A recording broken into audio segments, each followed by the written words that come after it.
Tā lapa arī superīga. A, viņa garšo kā sāls? Jā. Labs, ne? Neko nejūt. Pagaršo lampu. Šodienas epizodē mēs Pagaršosim mēģināsim lampu. saprast, vai lampa garšo pēc sāls vai ne. Epizode beidzās. Nejūt sāli. Pēc sāksim epizodi, ka es kaut ko sajutīju. Nu, ir. Nav. Ir. Es Nav. esmu garšojis, tāpēc es Bet zinu. nav. Ir.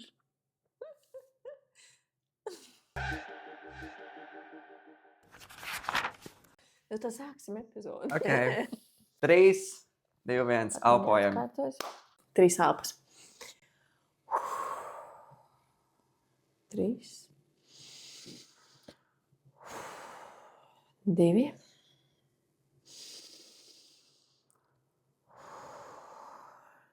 1.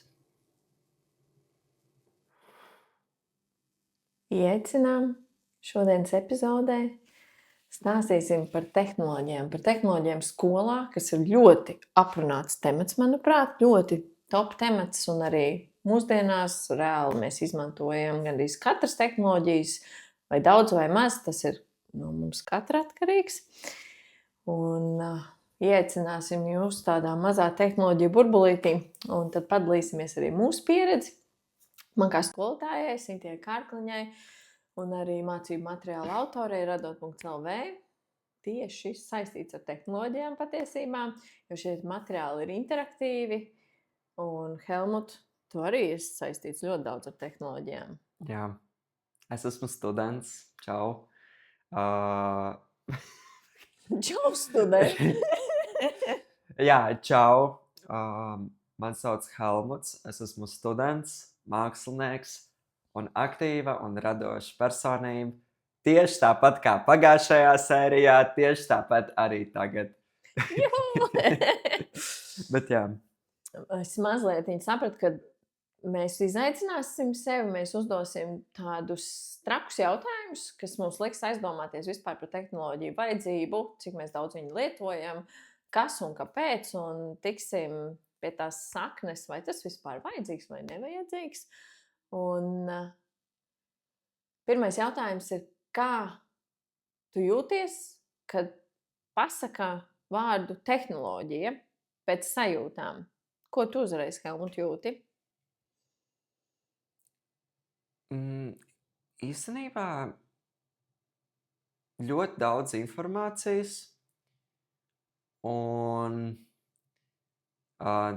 tāda kaste, kurā tu esi ielikts un kurai vāks ir ciets un no kuras tu netiec ārā. Ļoti Jā. labi. Jo tu tādā, jā, grūti izskaidrot to domu, Apraks, bet bet jā, ļoti labs. tā mēs tā varētu teikt, jā, ka tu esi iegājis iekšā tajā pasaulē tik dziļi, jo ir tik daudz ko uzzināt, redzēt un dzirdēt, un tad tev pēc tam ir ļoti grūti atrauties no tās pasaules un atgriezties tajā pasaulē, kurā tu esi šeit. Es jūtu uzreiz ļoti labi, īstenībā, Helmut, ļoti labi, jo man ir kaut kas līdzīgs, bet tas viens vārds, kas nāk, ir tas rush, tātad kaut kāds satraukums, excitement, kaut kas ātri notiksies, kaut ko es dabūšu, kaut ko es apskatīšu, kaut ko es sameklēšu. Un tas ir tāds satraukums, patīkams satraukums, bet tur, protams, arī notiek uzreiz atkarīgi. Tur ir dopamīns, tur ir laimes hormoni, tur mēs dabūnam visu, ko mēs vēlamies, ko mūsu ego arī vēlās un kam nekad nav gana.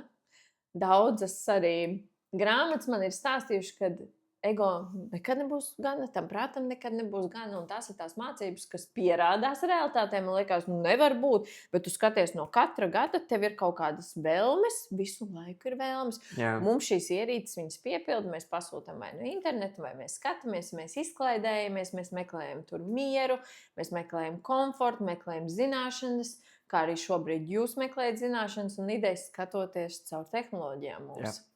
Bet labais ir tas, ka mēs spējam, no skaistās puses, ka mēs spējam sakonektēties viens ar otru, tātad veidot to saikni arī caur šo tehnoloģiju, kā vēl nekad pirms tam. Kādreiz mums vajadzēja iet no viena ciema uz otru ciemu, vai sūtīt vēstules, vai ilgi gaidīt telefonu zvanus, bet tagad viss notiek ļoti ātri, un tas ir koks ar diviem galiem. Ātrums bieži vien pat daudz mums iedod to satraukumu, stresu un kad viss ir tā informācija uzgāžās pa daudz, un tad ir, kur ir tas miers jautājums, un kā to visu sabalansēt. Helmut, galvenais jautājums, vai tev liekas, vai tu māki sabalansēt tehnoloģijas, kas tev ir iedotas?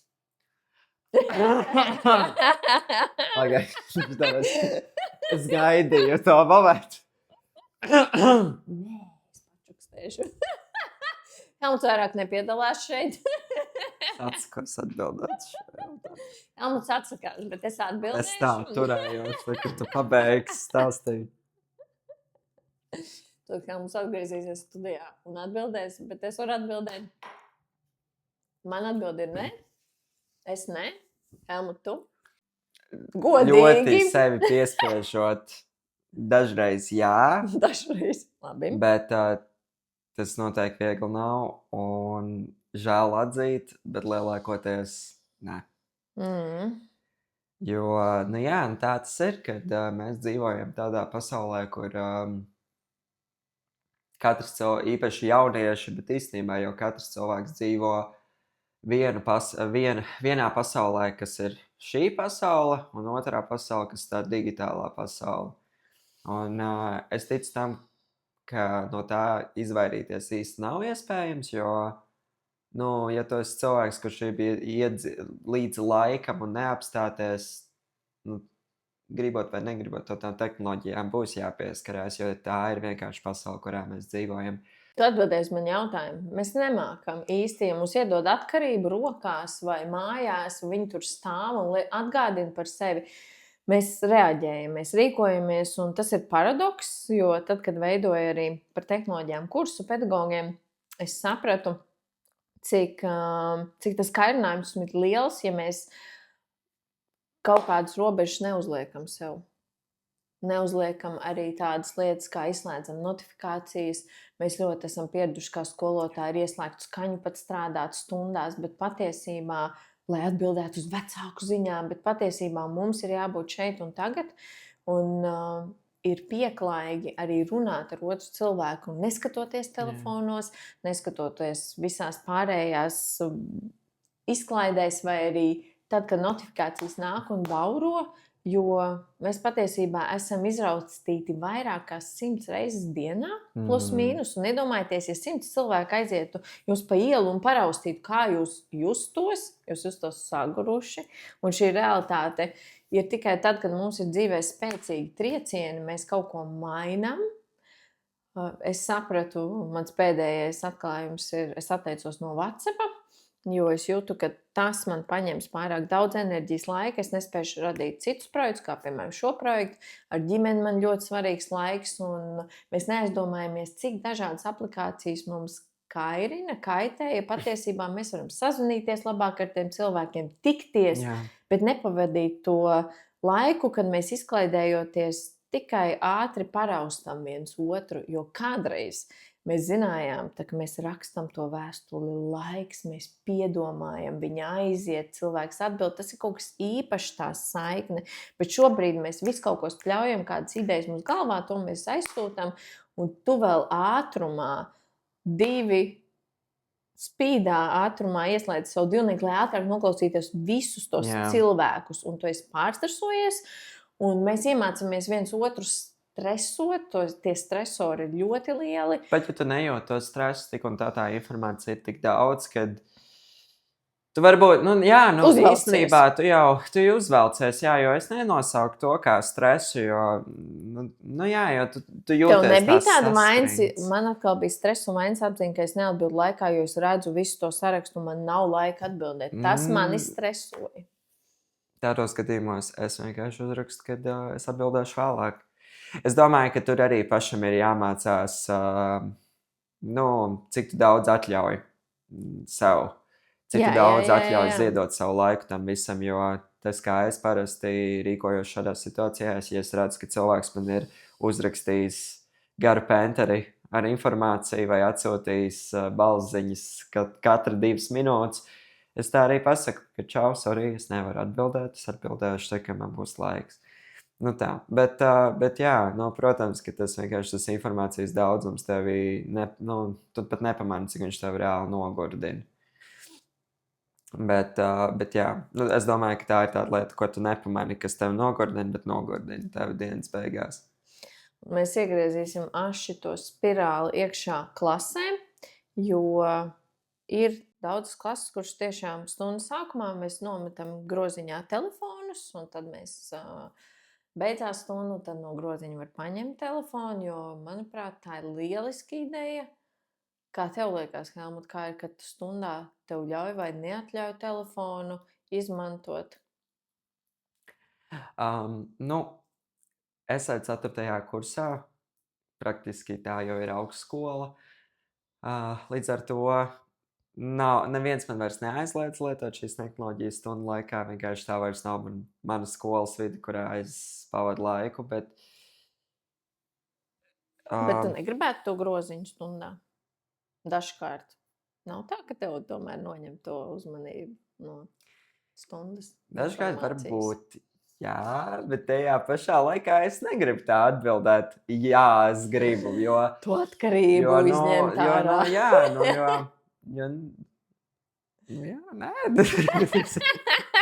Controversial. Nē, varbūt, bet es domāju, ka varbūt dažreiz, jā, kad stundā, kā ir jāizdara darbs un ir jāsakoncentrējas, gan jau, ka būtu labāk, ka kāds ar varu man to telefonu atrauj no rokas.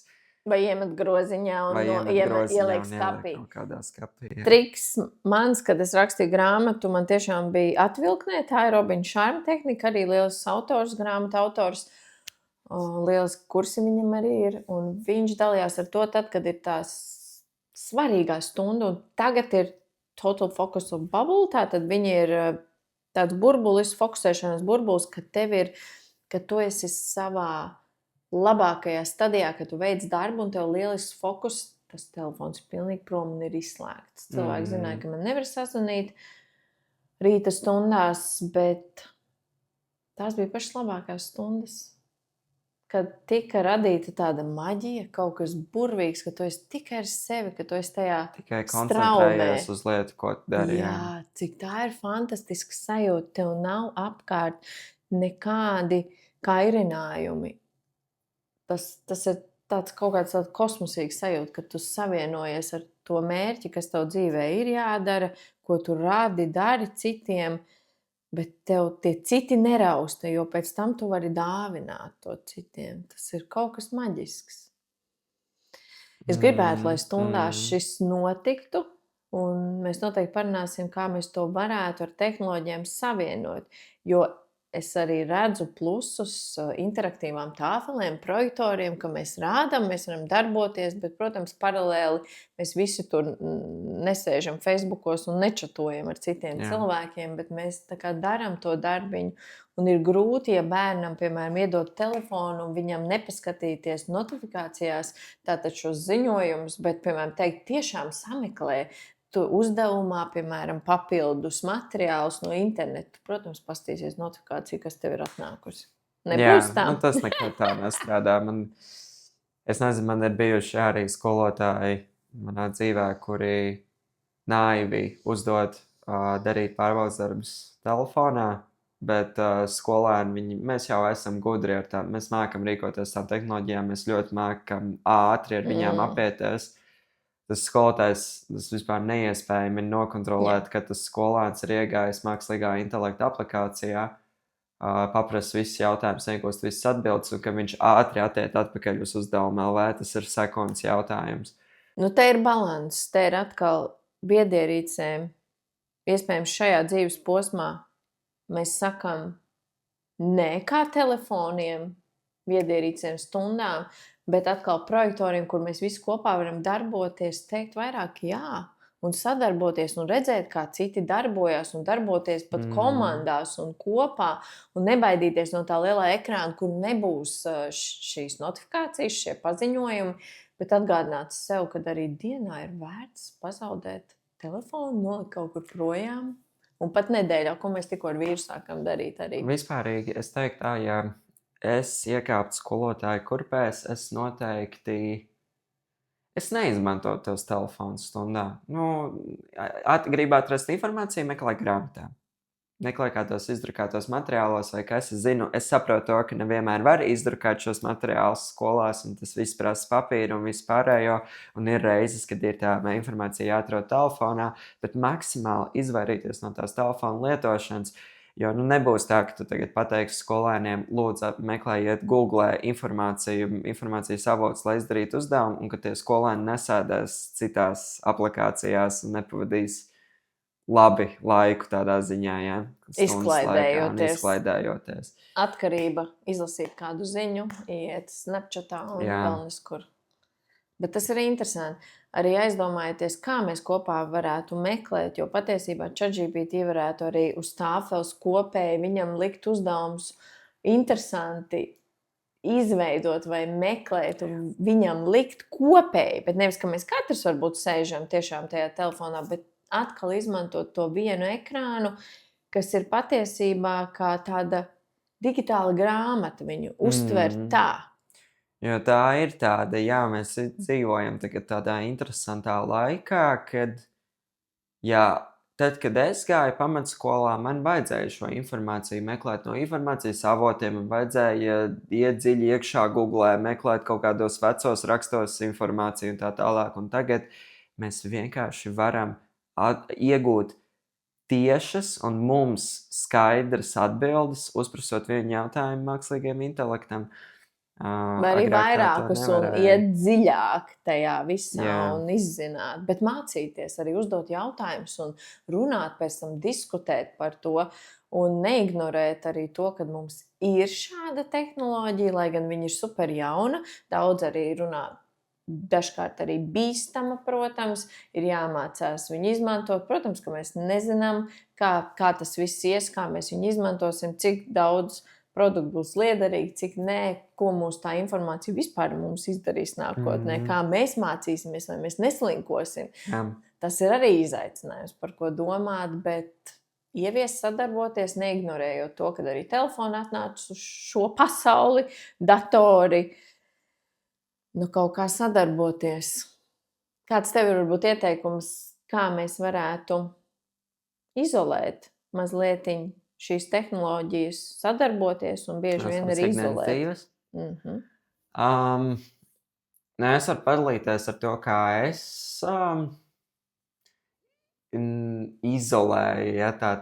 izolēju savu telefonu no savas ikdienas dzīves. Tagad jau telefonos, man liekas, neņemot vērā, kāds tev ir tas telefons, tu katrā telefonā vari ieslēgt klusuma režīmu, kas ir, manuprāt, visvieglākais solis, ko tu vari spērt. Tevi tik ļoti nerausta, un es pats personīgi, tad, kad man ir ieslēgts telefonā režīms, ka tad, kad es atbraucu uz skolu, man telefons nolasa man lokāciju un ieslēdz klusuma režīmu automātiski, kad vienīgās notifikācijas, ko es varu saņemt, ir no saviem vecākiem, bet no visiem pārējiem es tās notifikācijas nesaņēmu, man ir pilnīgi kluss telefons. Es atceros, ka patiesībā bija tā, ka tev interesēja, vai ne, ka man ieslēdzās tas Do Not Disturb režīms. Un tu viņu pamēģināji pirmo reizi, un vecāki bija riktīgi dusmīgi. Vecāki bija riktīgi dusmīgi. Un kā nevar sazvanīt? Bet es teikšu tā, interesanti, ka tā komunikācija mūsu ierīcēs, ka mēs komunicējam digitāli ar mūsu draugiem un ģimeni un ar cilvēkiem kopumā, tu vari ļoti labi nolasīt jau tagad sajūtas pēc sarakstiem, pēc emojijiem, ko izmanto. Tu vari pateikt, vai tas cilvēks ir dusmīgs, vai tas cilvēks ir priecīgs, vai tas cilvēks ir augsts pret tevi, tu vari nolasīt pēc vienkārši parasta teikuma, pēc burtu salikuma. Bet lieta ir tāda, ka es gribu teikt to, ka tas, ko pats es sev vienmēr cenšos atgādināt, ir tas, ka tev nav jājūtas vainīgam, ka tu neziedo to savu laiku. Ja? Nejūties vainīgs atbildēt vēlāk, nejūties vainīgs pateikt, sorry, es esmu aizņemts, es tagad nevaru runāt, vēlāk atbildēšu. Un nejūties vainīgs pat, ja tu neatbildi, tāpēc, ka nekas jau nemainīsies. Ja tam cilvēkam tik ļoti vajadzēs no tevis šo te informāciju vai atbildi, viņš tev uzrakstīs vēlreiz vai pat uzvanīs. Tāpēc, tur jautājums, man liekas, ir vairāk par to, cik ļoti mēs atdodam sevi tam visam, atdodam savu laiku, savu enerģiju un, un respektējam sevi kā cilvēku. Un tā, cienam sevi. Tu jūti kaut kādas tehnoloģijas, kam vajadzētu būt klasē, vai kam arī nevajadzētu vēl būt klasē? Es domāju, es domāju, ka reāli telefoni nav vajadzīgi, īpaši sākuma skolā. Vecākās klasēs, tur, tā kā vidusskolā, man liekas, tas, ka telefons ņemt nost galīgi nav vajadzīgs.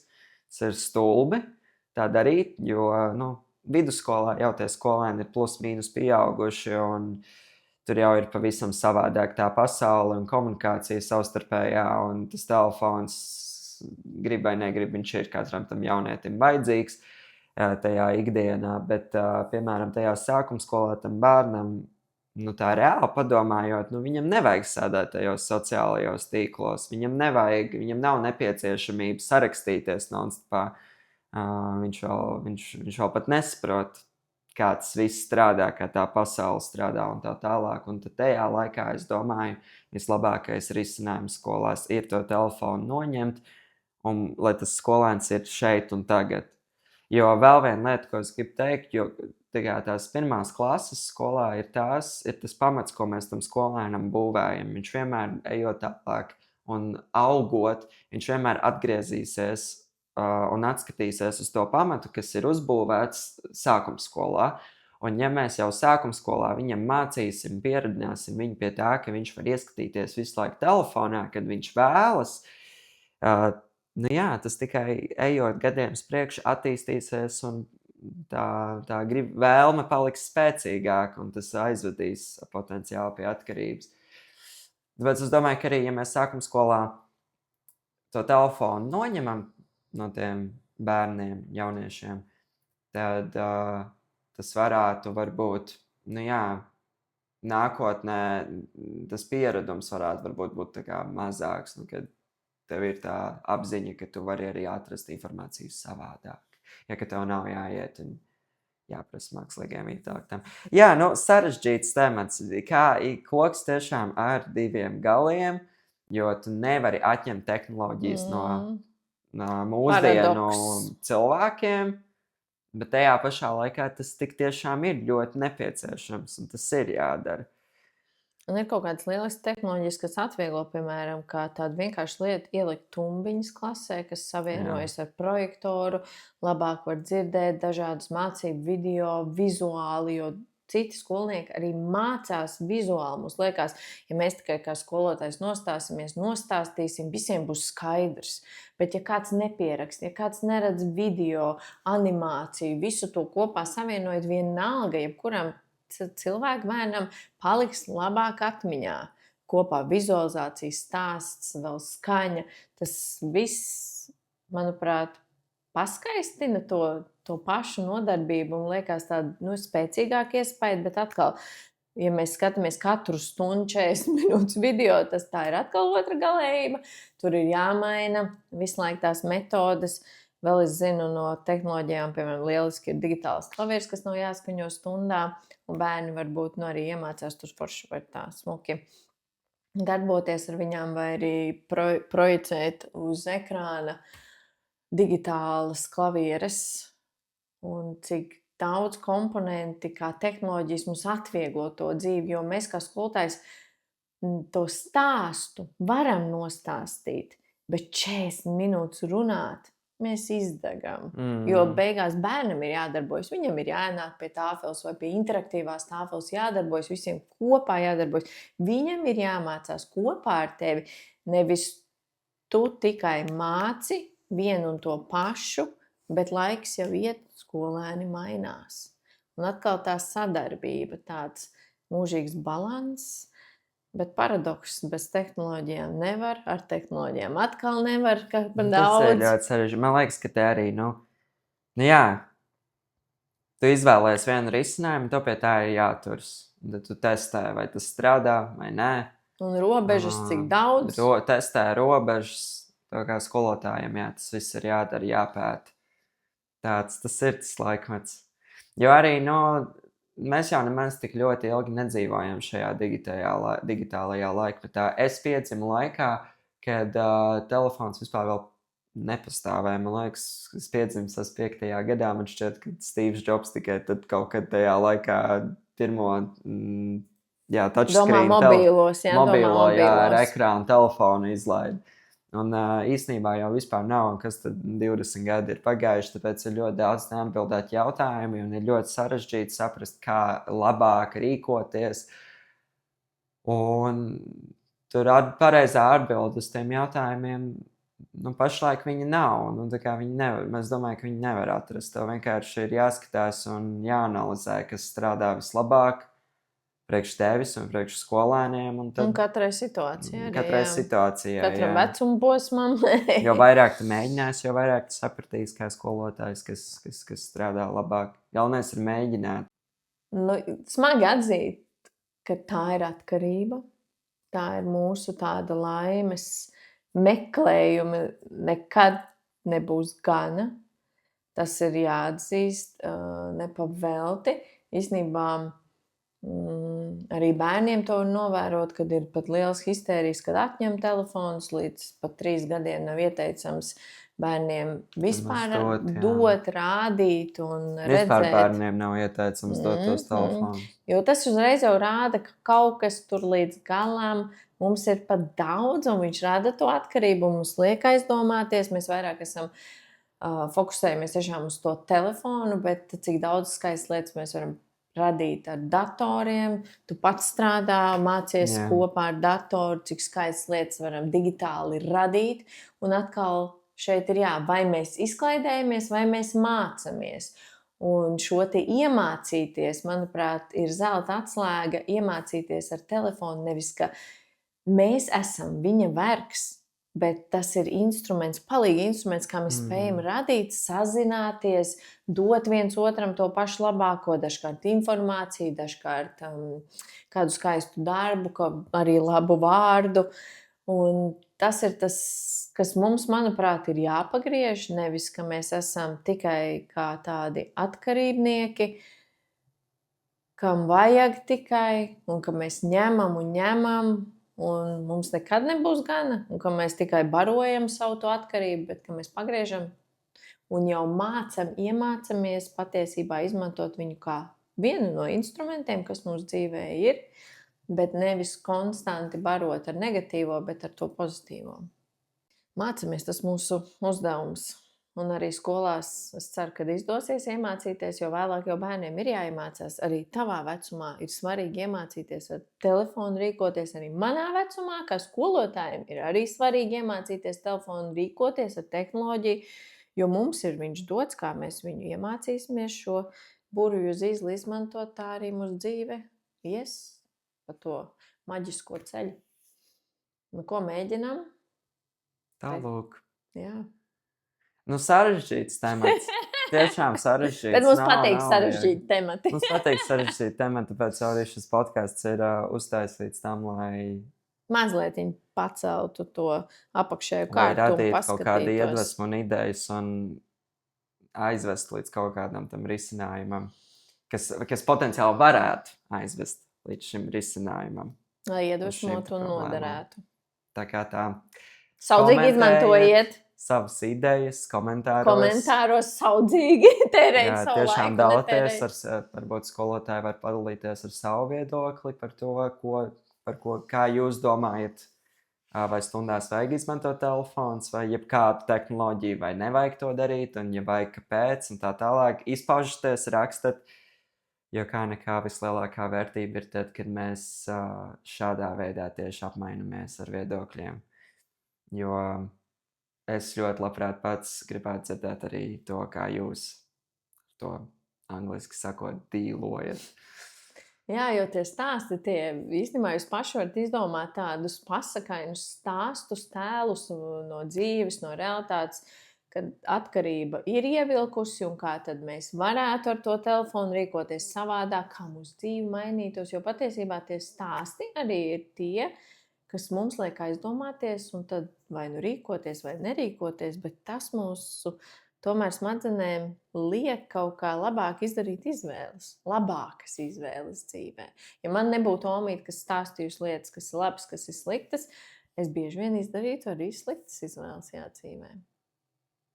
Svarīgi. Mēs esam tie stāstnieki, un no stāstiem mēs mācāmies caur gadsimtiem, pirms visām tehnoloģijām. Tālūk. Un šim mēs liekam treknu solīgu punktu.